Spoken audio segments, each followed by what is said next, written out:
The test is in 4 parts: Part 1, Part 2, Part 3, and Part 4. Now look at Part 1. Part 1. You will hear a telephone conversation between a hotel receptionist and a customer. First, you have some time to look at questions 1 to 5.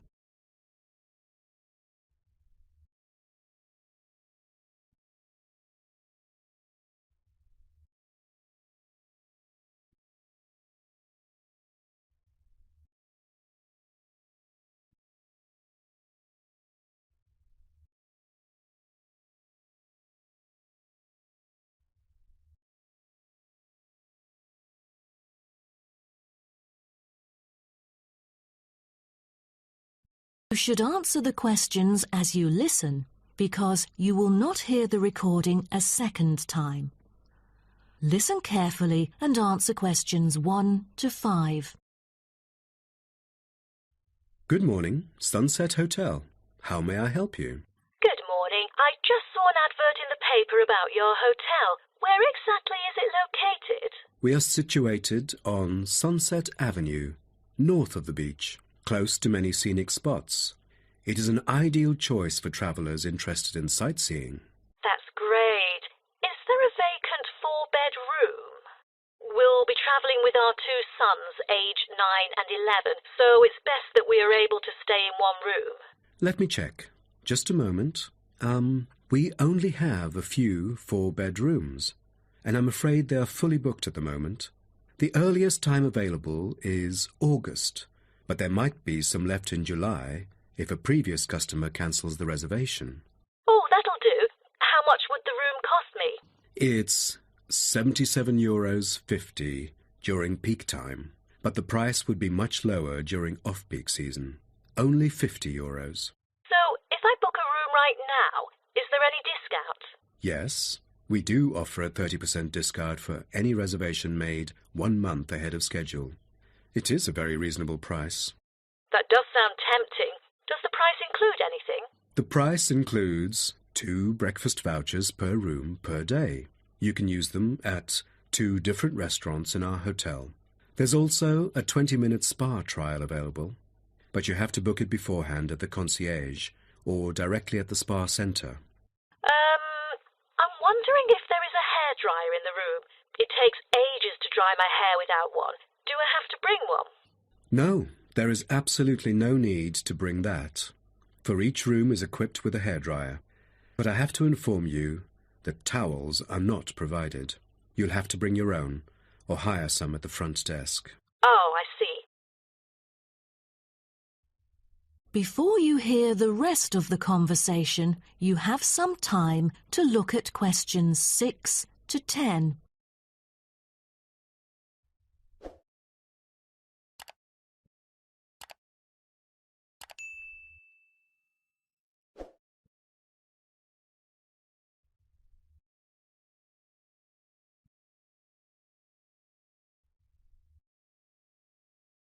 Now listen and answer questions 6 to 10. Before making a reservation, can you tell me a little bit more about your hotel? Sure, no problem. We aim to please our guests by providing impeccable service at all the modern amenities, trying to make them feel at home. In the lounge, there are a list of books, ranging from contemporary literature to classic poetry, free for any guest to read. There is also a games room, offering a number of indoor games, including popular board games like Monopoly, as well as the beloved table soccer. A nice place to go on rainy days. Are the computers available in the hotel? I might have a few emails to respond to during my stay there. I'm afraid we currently do not provide any for our customers. However, internet is available within our hotel premises. Just use the room number and the guest name to log in. That means I have to bring my own laptop then. All right. Because I'm travelling with my 2 sons, is there anything that they might be interested in? Yes, a popular activity here for children is collecting shells on the beach. Our hotel has a private beach. When there are very few visitors, you can take a stroll down the beach with your children and enjoy some quality family time undisturbed. That sounds nice, but you see, my boys really love adventure. Is there something more exciting for them to participate in? We do have bicycles ready for hire. You can cycle with the boys along the bush track by the hotel, which is an ideal place to explore the wonders of nature. But because there is only a limited number of bicycles, we apply a first-come, first-served rule. Got it. I think my boys would love it. How can I arrange the payment then? Can I pay by credit card? Of course, we take credit cards. Thank you. You've been a great help. My pleasure, Ma'am.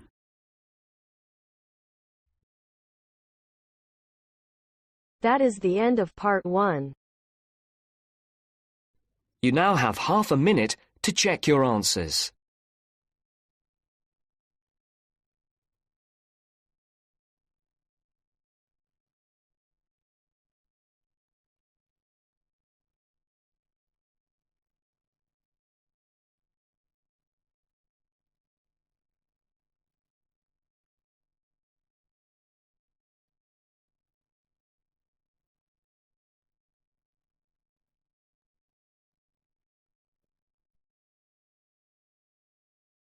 Now turns to part 2. Part 2. You will hear Jim and Jane, 2 students, talking about their professor's lecture. First, you have some time to look at questions 11 to 15.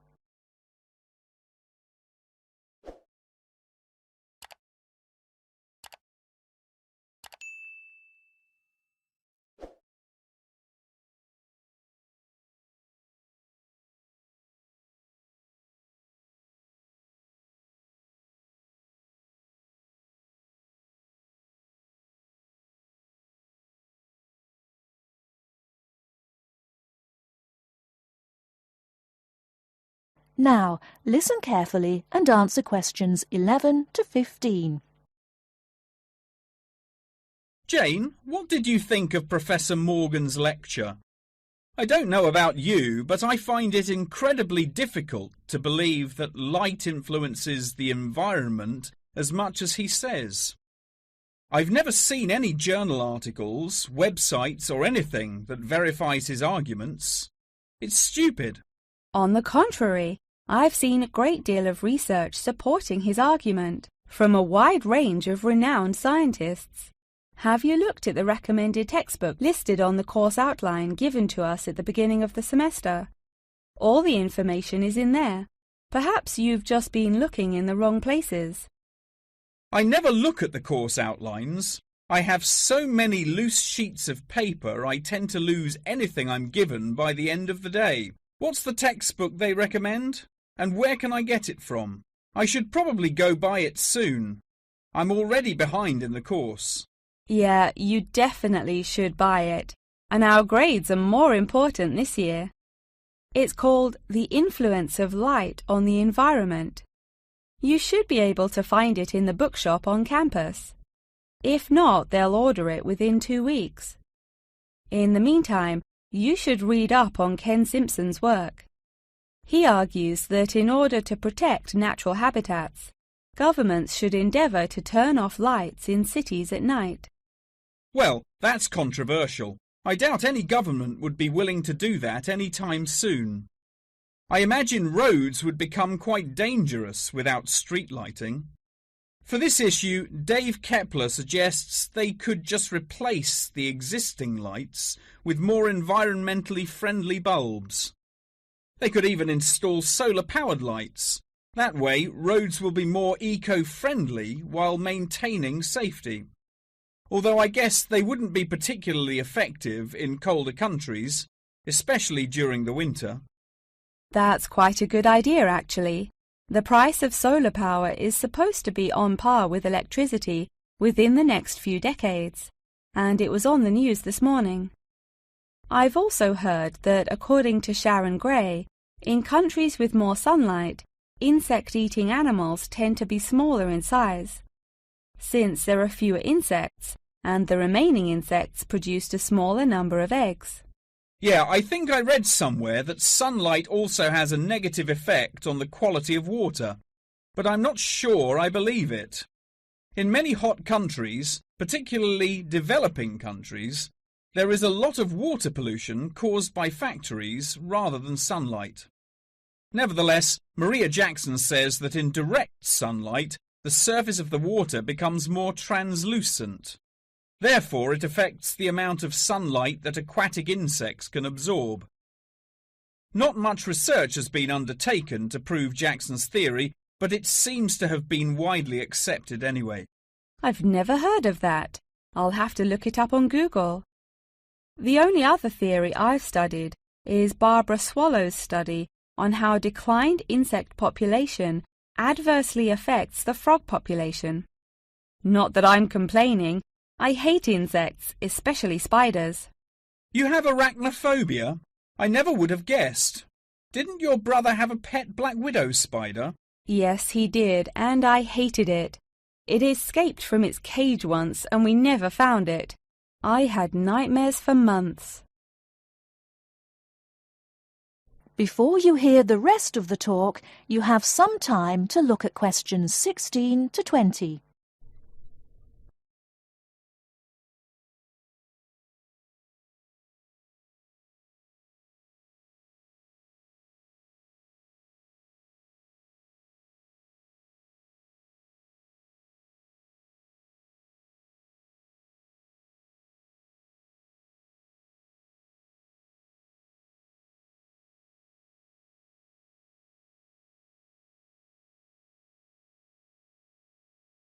Now listen and answer questions 16 to 20.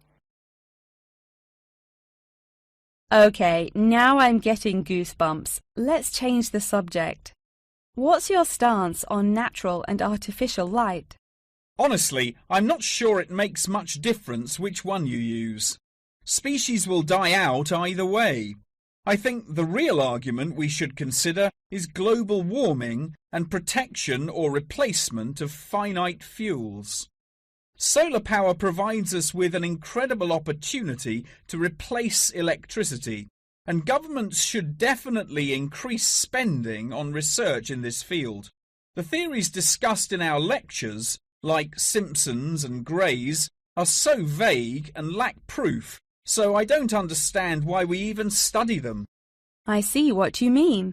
I don't like learning unsupported theories for exams, and I'd rather spend my time learning something else.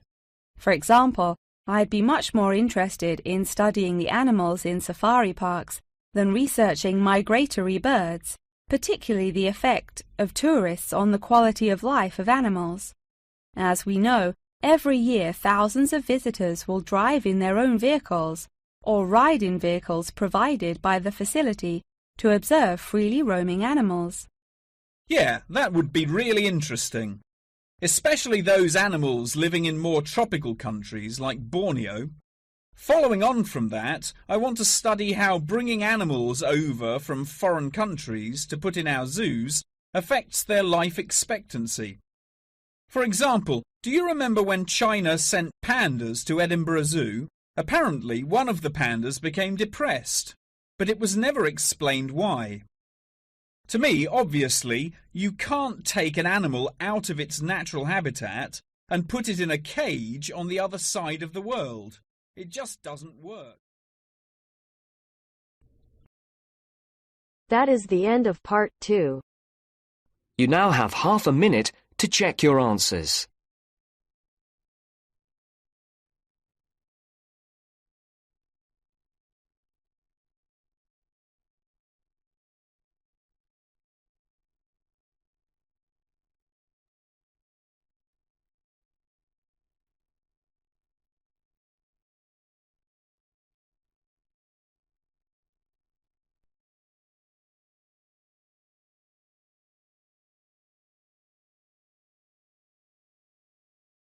Now turns to part 3. Part 3. You're going to hear a presentation about the Student Union given during University Orientation Week. First, you have some time to look at questions 21 to 25.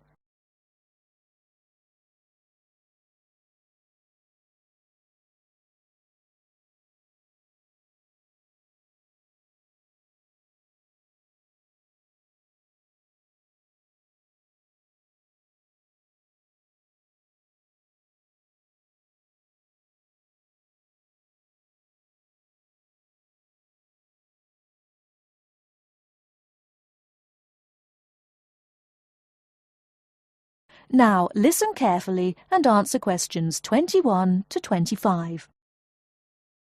So, the student union here is really the heart of campus life. There are many different services, and most of the student groups and organizations meet at this facility. As a student at the university, you have full access to all that we offer. I guess I will talk about the dining facilities first. We have 8 venues from which students can choose to have their meals. 2 of these are franchise outlets that offer normal fast food fare, such as fish and chips, hamburgers, and soda. One dining area has a do-it-yourself system. Specializing in food for the vegetarian and vegan members of the campus community, there is a wide selection of vegetables, fruits, and grains. At the end of the buffet are several cooking stations available for students to create their own meals. The student union has a wide variety of entertainment options as well. Those over the minimum age can drink at one of the 3 bars. During the school year, they regularly offer live music, musical groups from both the local scene and occasionally even very famous people have performed there. All the bars serve domestic and imported beers, wine, and hard liquor. A cinema theater with 750 seats is available for screening films. The Movie Appreciation Group also screens many types of films, even foreign and classic movies. Also, the theater is where guest speakers hold lectures. These speakers are sometimes professors from other universities or other notable people. Before you hear the rest of the talk, you have some time to look at questions 26 to 30.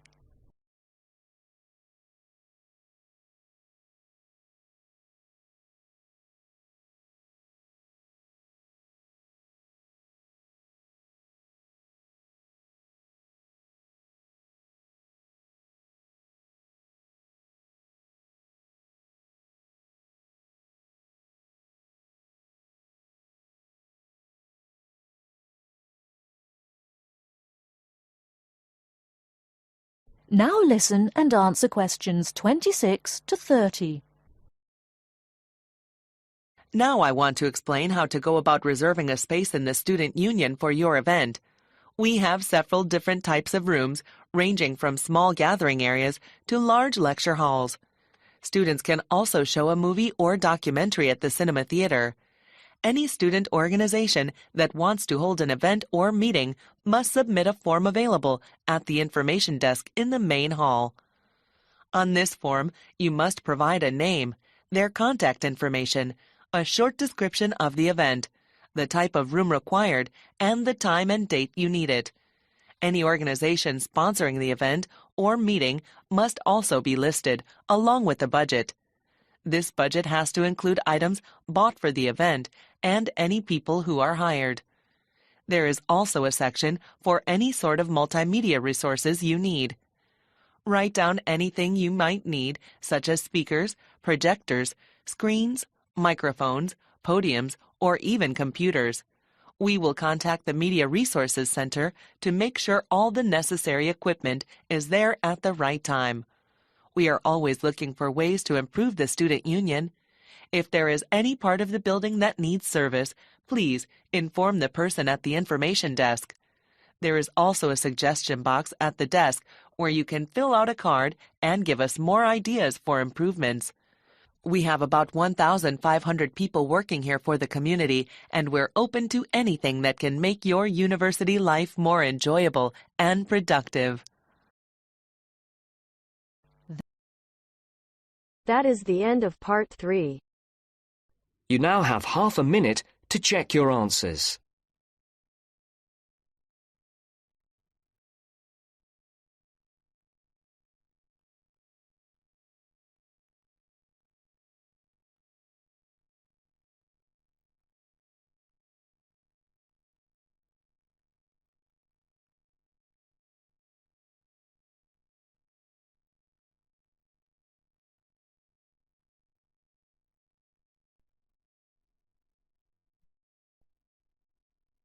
Now turns to part 4. Part 4. You will hear a conversation about astronomy. First, you have some time to look at questions 31 to 40.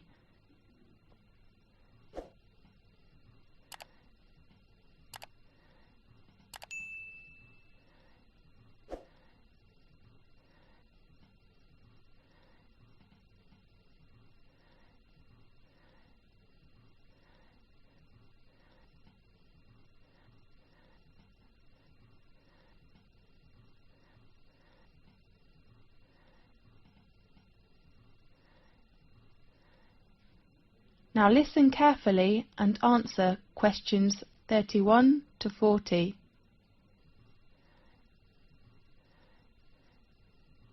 This is Magic Time from the BBC. I am Faith. In today's programme we invite a Professor of Astronomy. Welcome, Lewis. Thanks a lot, Faith.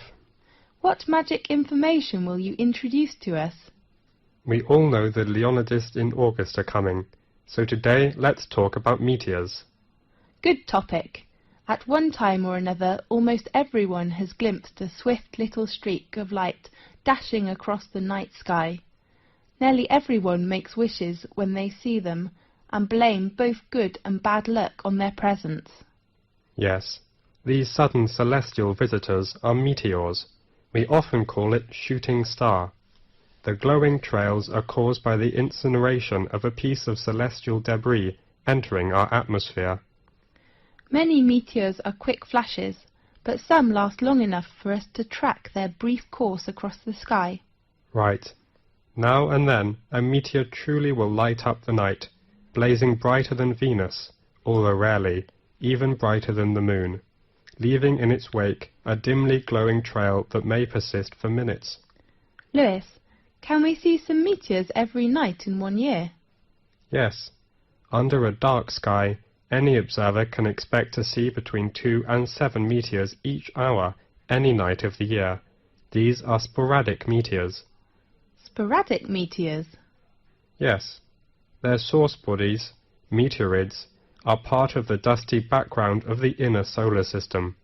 Several times during the year, Earth encounters swarms of small particles that greatly increase the number of meteors. The result is a meteor shower, during which observers may see dozens of meteors every hour.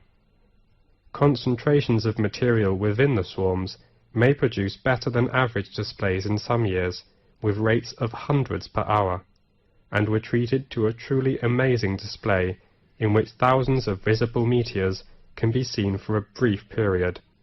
The phenomenon is called meteor storms, which are more magnificent than meteor showers. Aha! That's wonderful! Definitely. The meteors that appear during a meteor shower seem to come from one point in the sky. This illusion is an effect of perspective, just as a roadway seems to converge in the distance. Usually, meteor showers get the name of the constellation from which the meteors appear to radiate. Such as during the Perseid shower in August, meteors seem to streak from a point in the constellation Perseus. When is the biggest meteor storm? According to records, in 1833, a storm of 60,000 meteors an hour shocked the world. 60,000? That's unbelievable! By the 1860s, scientists had known that many meteor showers were annual, including the normally placid Leonids, which produced the big storm, and that they were somehow related to comets. Really? Yes, but most of the meteors people have seen during one of the annual showers arise from fluffy particles not much larger than sand grains. As a particle enters Earth's atmosphere, it collides with gas atoms and molecules.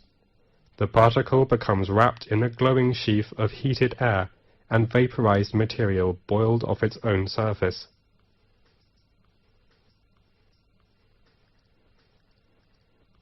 Whether meteor is very near to us when it appears? No, in fact, it is an illusion. However, even well-trained professionals can be fooled, such as airline pilots have swerved to avoid meteors that were actually 160 kilometers away.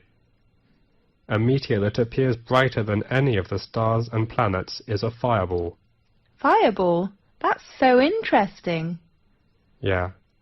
Most meteors are seen 80 to 120 kilometers above the ground. Sometimes someone will claim to see a fireball land on a hilltop. But in fact, a real fireball first appears at a height of about 125 kilometers and loses its brightness while still at least 20 kilometers above the ground. Yes. What colours do meteors have? Usually, most meteors look white, but some also appear blue, green, yellow, orange, or even red. What will happen if a meteoroid gets to the surface of the Earth without being completely vaporized? It will be a meteorite. I heard meteorites were long ago thought to be cast down as gifts from angels. Yes, and others thought the gods were displaying their anger. Really? As late as the 17th century, many believed they fell from thunderstorms. They were nicknamed thunderstones. Many scientists didn't believe the accounts of people who claimed to have seen meteors, and some experts were skeptical that stones could fall from the clouds or the heaven. Yes.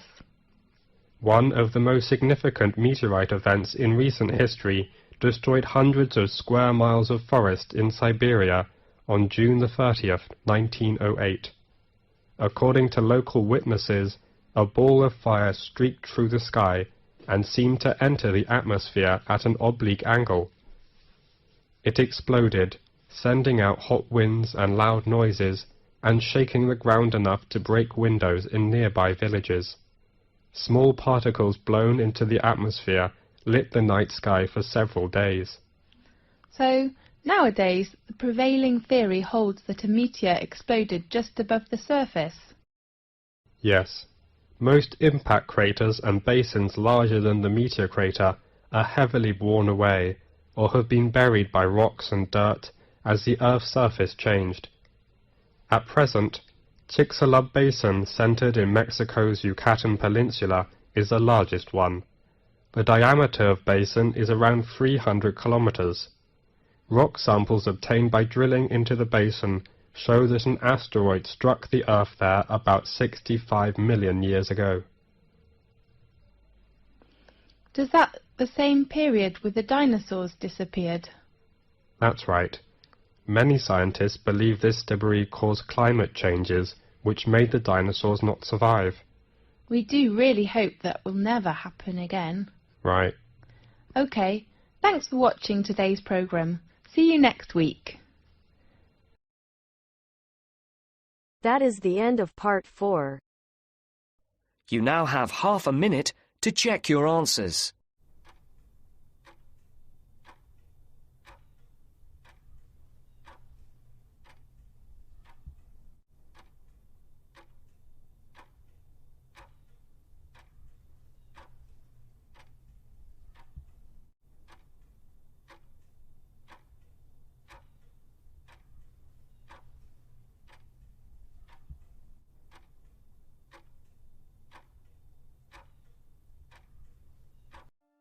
That is the end of the listening test. In the IELTS test, you will now have 10 minutes to transfer your answers to the answer sheet.